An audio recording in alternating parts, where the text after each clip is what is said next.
Hello. तर हा vlog सॅटर्डेचा आहे आणि मी आज पोस्ट करत आहे. सो म्हणलं लगेच पोस्ट करावा, कारण एकदा राहिलं की राहून जातं.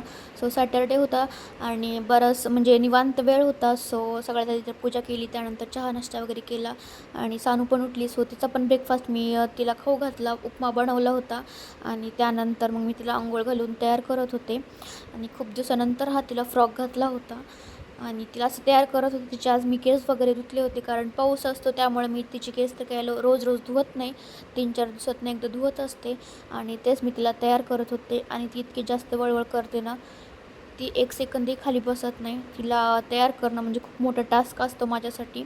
त्यानंतर ते सर्व आवरून घेत होते मी तिला आणि मी तिच्यासाठी ह्या मदर स्पर्शचं बॉडी लोशन यूज करते. खूप आधीपासून तिच्यासाठी हेच यूज करते मी. सो तिचं हातापायाला छान असं बॉडी लोशन लावून घेतलं, तयार केलं. म्हणलं तिला थोड्या वेळाने झोपवावं म्हणजे बाकीची कामं उरकतील. त्यानंतर आम्ही संध्याकाळच्या टायमिंगला डीमार्टमध्ये गेलो होतो. थोडीफार ग्रॉसरी संपली होती. सो डीमार्टला जाऊन छान अशी शॉपिंग केली. सो असा होता माझा आजचा दिवस. व्लॉग आवडला असेल तर लाईक करा, शेअर करा, सबस्क्राईब करा. बाय.